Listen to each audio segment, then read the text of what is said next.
Oh, and Unverified Bear's with us this morning. I hope you join us tomorrow morning, Bear, because we're going to have another conversation all together about your neck of the woods.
All right, good morning, guys. It's just me today. Cameron's got something he's doing, and we'll have him back tomorrow for Woke Wednesday. Good to see everybody this morning. I see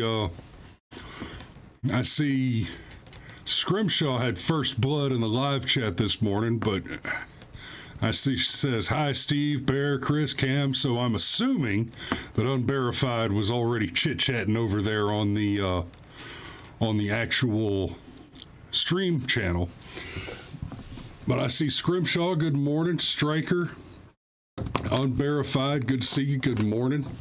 The Stream Element Spot is with us this morning. Yeehaw.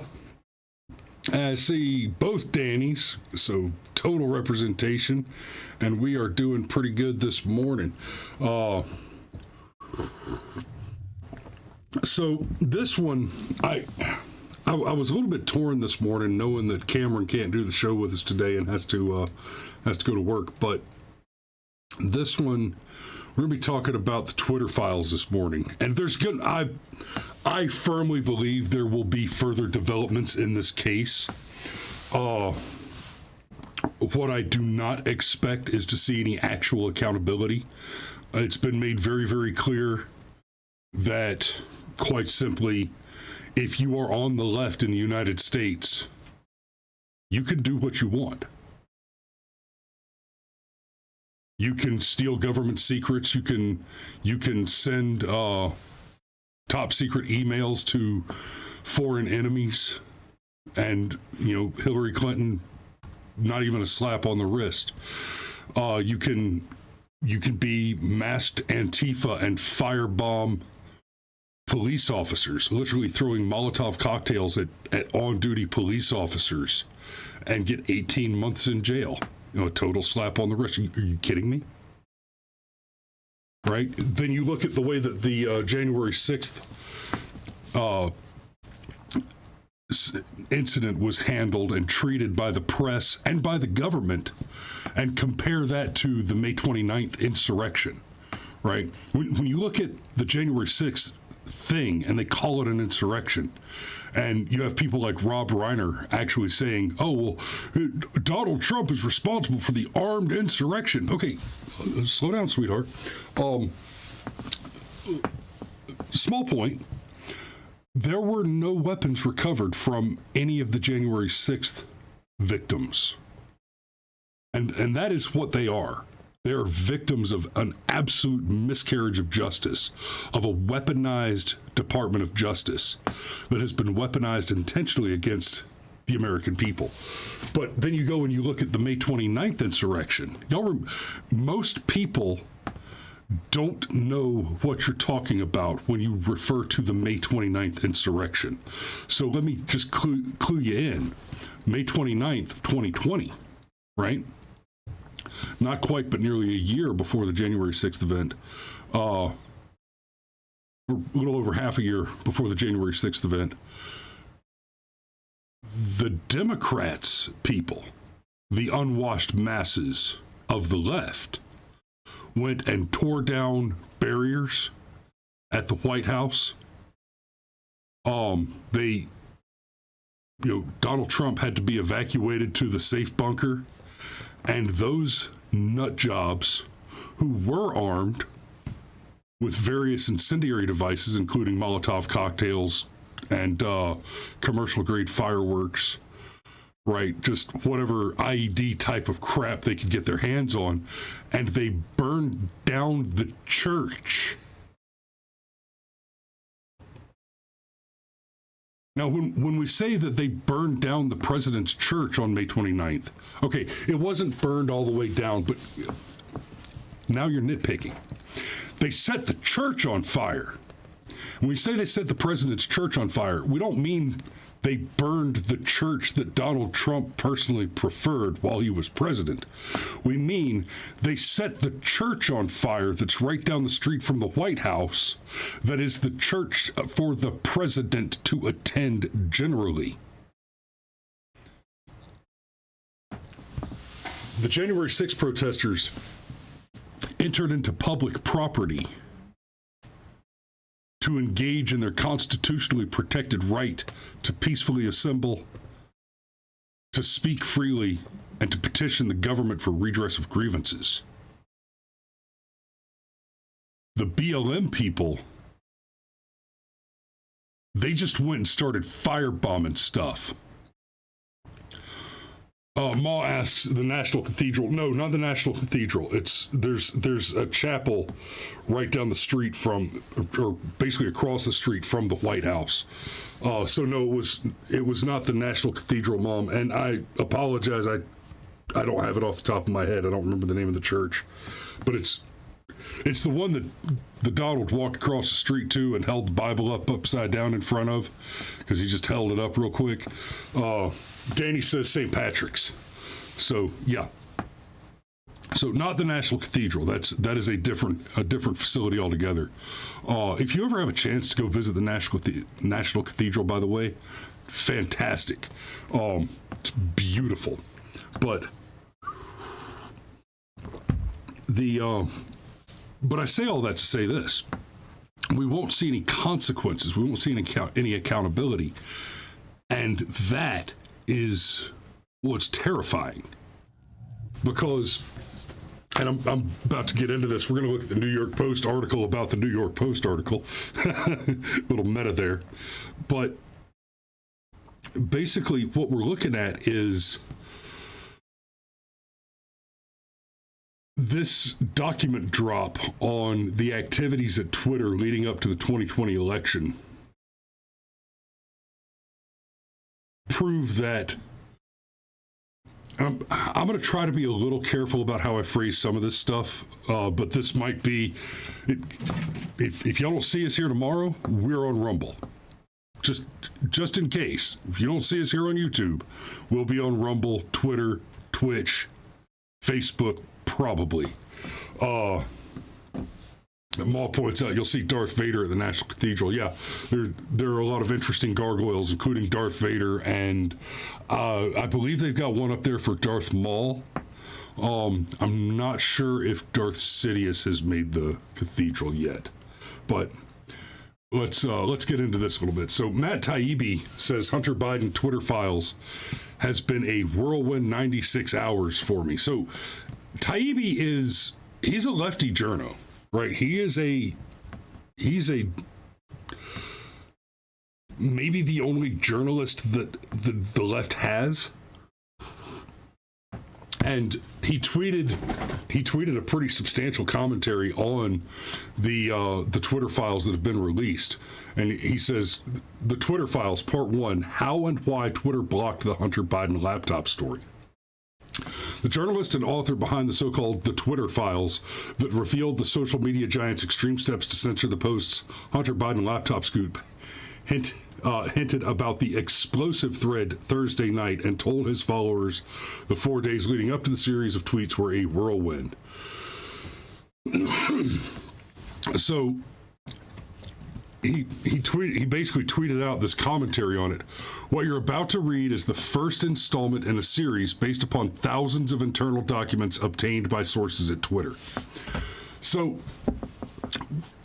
it's not just what happened with the suppression of information and the propagandization of the United States voter base that was done by Twitter, and to be clear, by every major social media platform, Twitter, Facebook, YouTube, etc.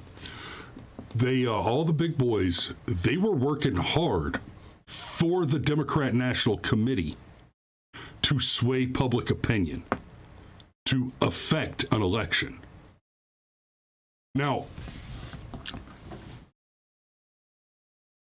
in all fairness, a big part of the way elections work and always have worked is the use of negative press, right, by the campaign, by the candidate's campaign, which is released through various news outlets and the like, to dissuade voters from voting for their opposition. Right? There are basically three primary baseline tactics, and a fourth that I'll touch on briefly. But there are basically three primary tactics for a politician to use. There's appealing to the base, right? Hey, I'm your guy because I'm your guy. I believe in the things you believe in, and I want to do in government the things that you want to see done in government. Then there's the muckraking. There's attacking the opposition, what we call running a negative campaign. Don't worry about me. Worry about that asshole.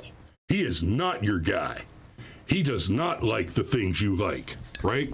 Today is the actual election day for the special election between Warnock and Herschel Walker, and they have both run negative campaigns on one another. Now, Herschel has run a much more aggressively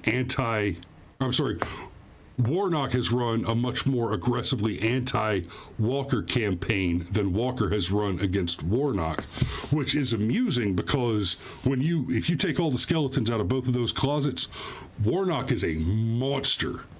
Herschel may have some past indiscretions, but Warnock is an actual criminal monster. But Warnock also is outspending Herschel Walker on live press extraordinarily.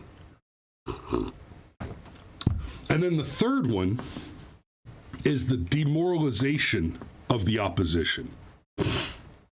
You saw this one a lot in 2016. You were constantly hearing, well, all the polls say that there's a 90% chance that Hillary's going to win. 99% chance Hillary Clinton wins in an absolute landslide. And that stuff works. Because the point to the demoralization campaign is to convince your opposition that it's not worth the time for them to go vote. Now, the fourth one is what we call black propaganda. Propaganda is messaging. It's putting out specific messages, and that black propaganda campaign or I'm sorry, a propaganda campaign, not a black propaganda campaign, a propaganda campaign can look like any of those three that I just mentioned, right? It can look like the positive, hey, I'm the good guy, vote for me. It can look like the negative, he's a bad guy, vote against him, and I'm the guy that you want to vote for against him. Right? And that can even go so negative that it's like, hey, I'm a pretty bad guy, but I'm way better than that piece of crap over there. And of course, the final, the demoralization. All three of those campaign types are propaganda. But then you get to black propaganda. Black propaganda is when you put out propaganda that's designed as if, which is to say, you're making propaganda so that it looks like it's the other guy's work. Right. For example, you might have somebody come out and say, hey, I'm a super pro Donald Trump, MAGA, aggressively Christian artist, and I hate Jews because that's what people like me do. Whoa, whoa, whoa. I'm sorry, what?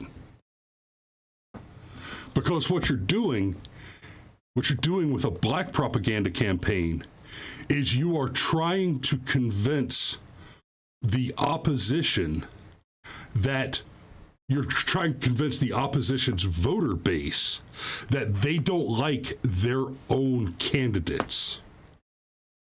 You're trying to convince the opposition's base that the positions that their candidates are taking are not the positions that their voters want them to take.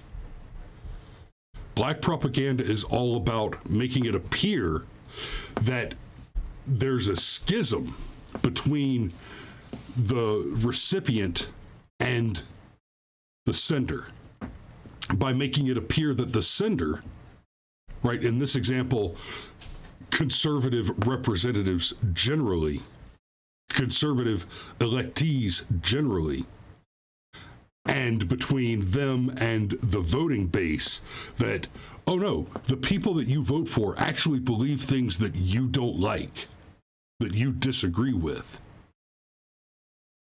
And when the fact is, none of them are saying that. So that would be that fourth tactic is the black propaganda. And basically the difference between propaganda and black propaganda is kind of a false flag situation. You're pretending to be somebody you're not in order to smear them by putting words in their mouth. It's a false flag campaign. So in this case, what we've got is not just disinformation. So there's disinformation, misinformation, and malinformation. Malinformation is when somebody just gets it wrong.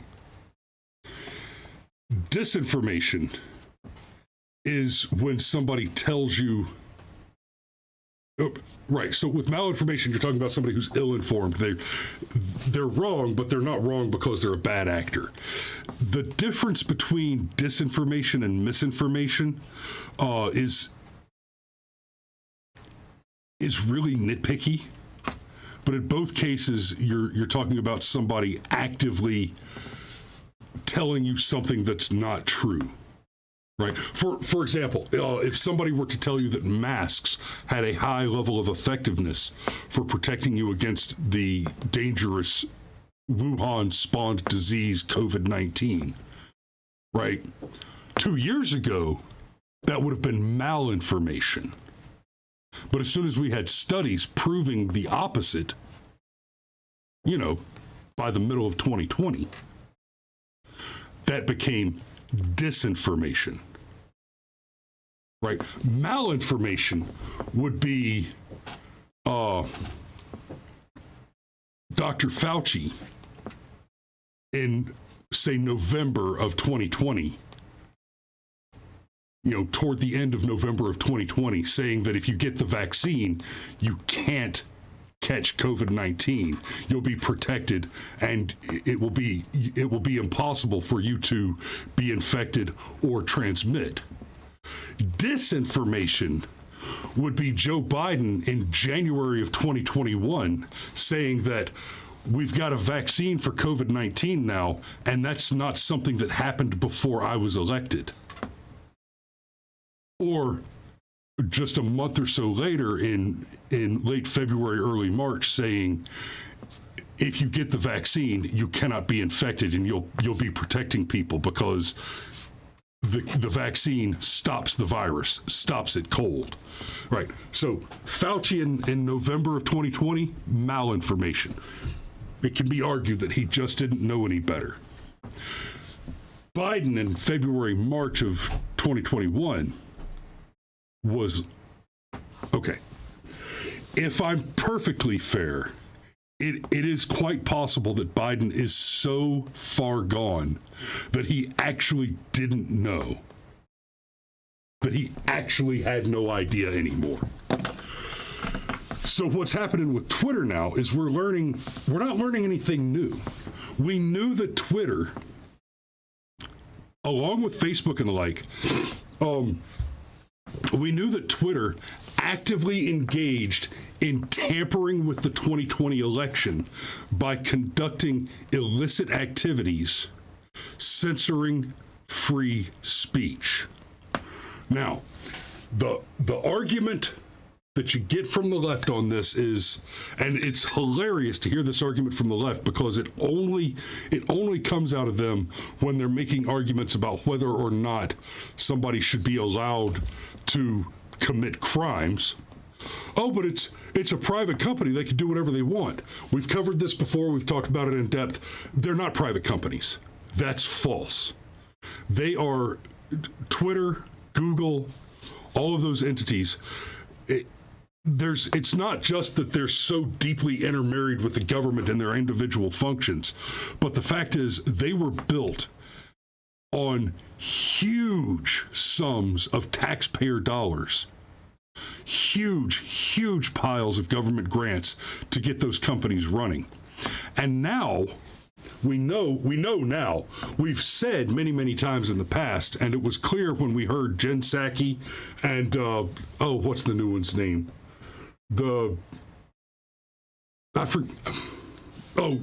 Jean-Pierre. So we had, Peppermint Psaki and Jean-Pierre both saying, explicitly, hey, there's content that we want moderated. We're working with the executives at Twitter and Facebook to make sure that certain information is not available. And so what we're learning from this drop of Twitter documents is not so much that it occurred. We knew it occurred.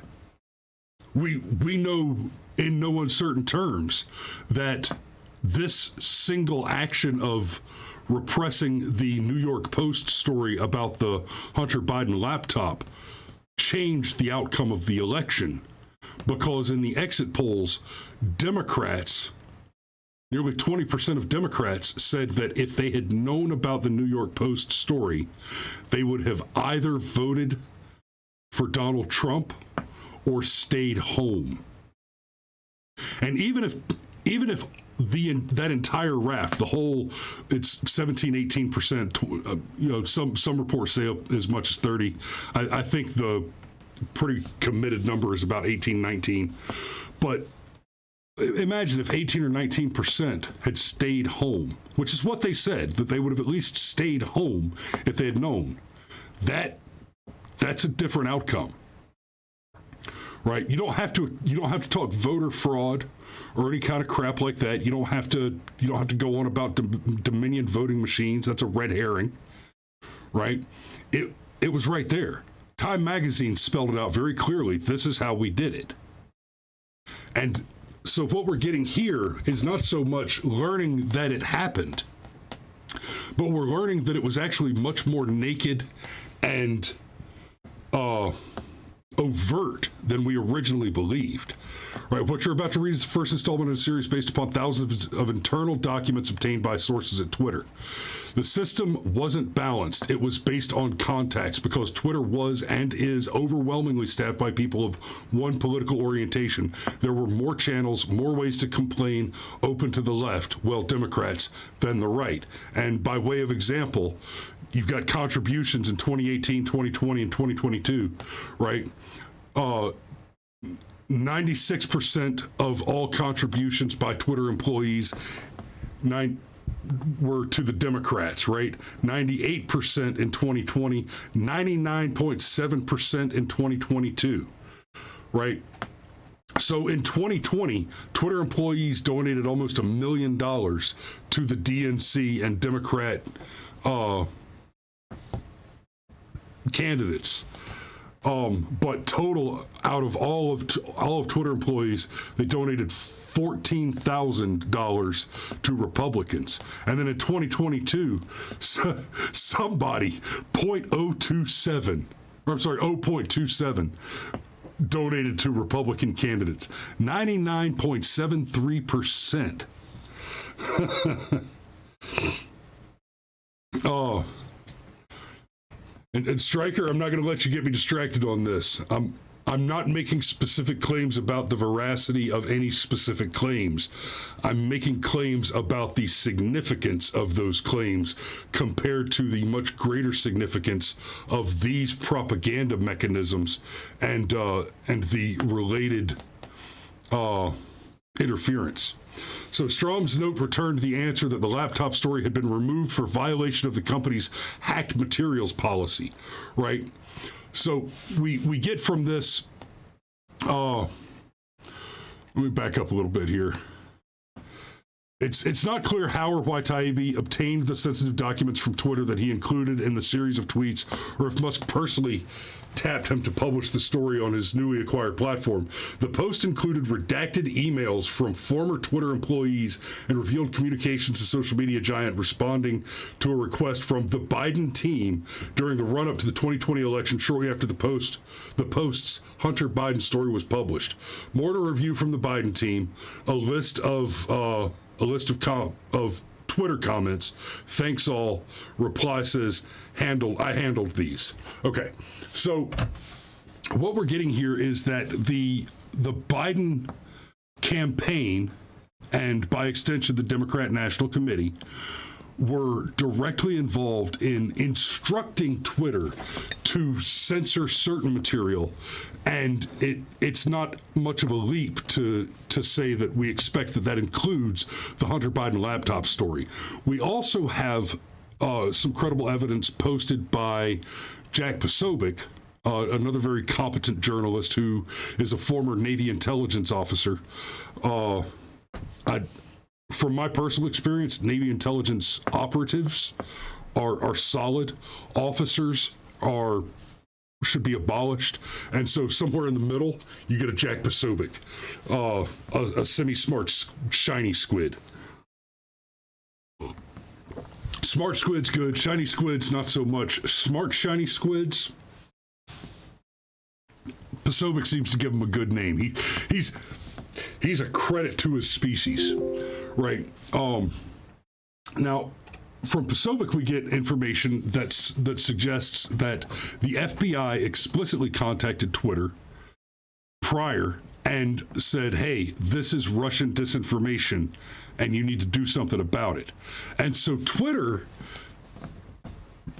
redacted, suppressed the Hunter Biden story. And what we learn now from this is they're reaching out to us. Per checking, the user was bounced by site integrity for violating our hacked material policy, adding them here for further insight and guidance. Right. The only thing I would say that's different about my political thinking is that's not it. So, where is it? Oh, here it is. Within a day, the head of public policy, Lauren Culbertson, receives a ghastly letter/report from Carl Szabo of the research from NetChoice, which had already polled 12 members of Congress, 9R and 3D, from the House Judiciary Committee, who asked, okay, can I read the damn thing? So NetChoice Chris Marchese met informally with 9 Republicans staffers to gather intel about Facebook and Twitter and the New York Post story. The staffers hail from the Judiciary Committee. And there's a long list of these. NetChoice, the staffers hail from the committee. High-level takeaway. Every Republican said this is a tipping point. It's just too much. And both Democrats and the Republicans were angry. Right? When asked just how bad the situation is, one staffer said, it's Tech's Access Hollywood moment, and it has no Hillary to hide behind. Others were more blunt. Tech is screwed, and rightfully so. The Democrats, meanwhile, complained that the companies are inept.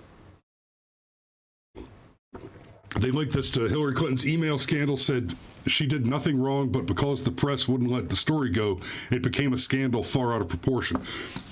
Let me clarify something for you on the Hillary email scandal.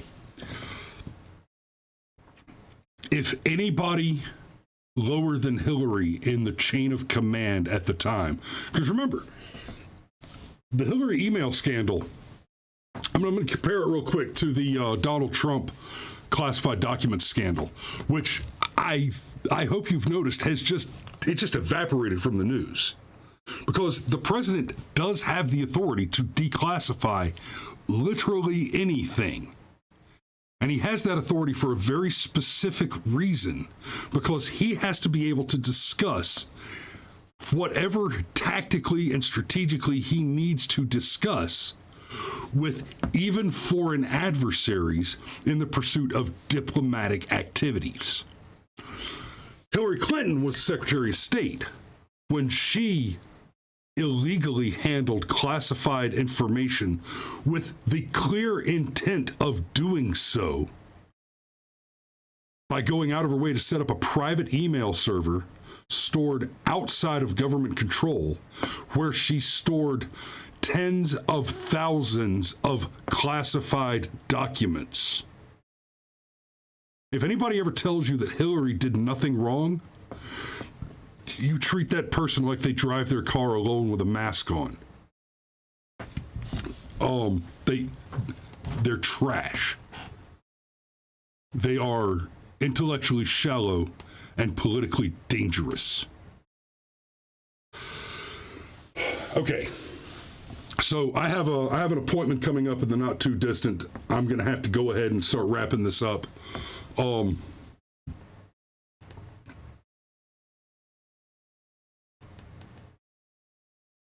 I want to show you this other article real quick. This is from August, but I just want to remind you because, like I said, Posobiec seems to have some information that suggests that the FBI was in contact with Twitter.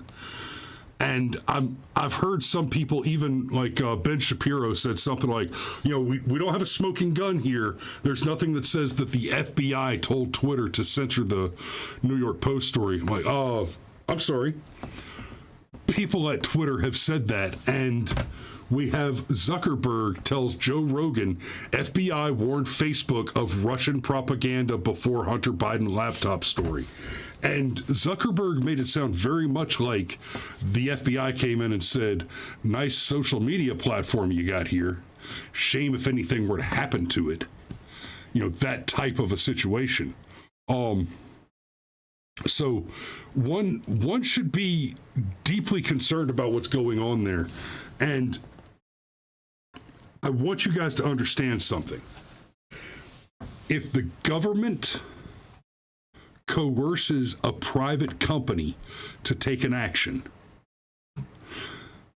then that private company, voluntary or not, has just become an agent of the government.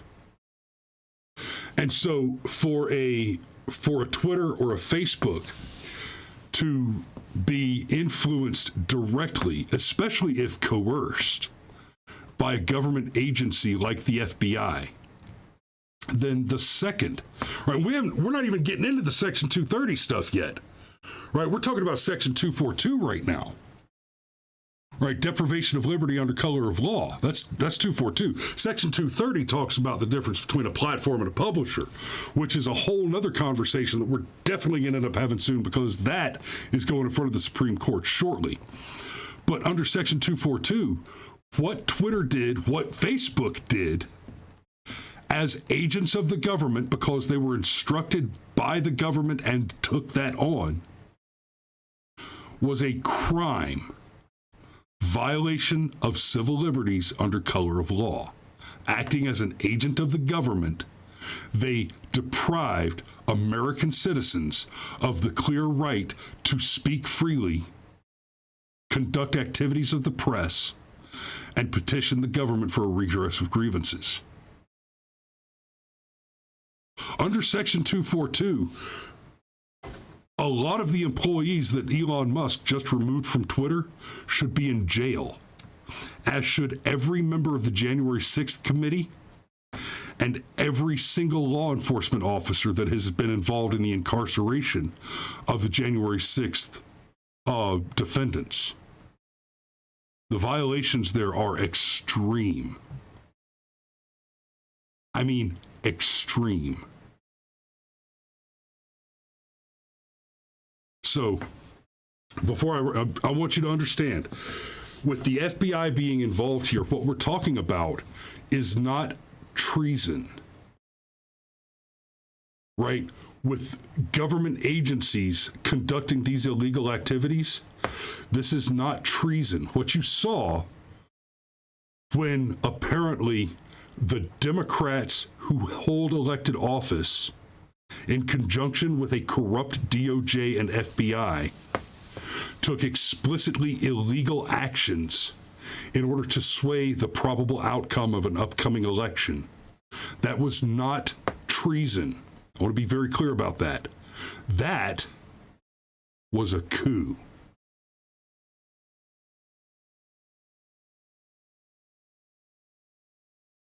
You are not living in a country currently that is headed by elected Democrats. You are living in a country that has been occupied by them. Not treason, a coup. And it's an important military tactical distinction. So, I'm going to have to put a pin in it right there. I love you guys, and check us out tomorrow. Cameron will be back for Woke Wednesday, and we are going to have a conversation about the do not comply hashtag that was trending today over the UK's Oxfordshire getting ready to implement what they're calling climate change lockdowns. So we'll dig into that a bit and some other psychopathy, including the Willow series, because why not? We love you, and we will see you tomorrow.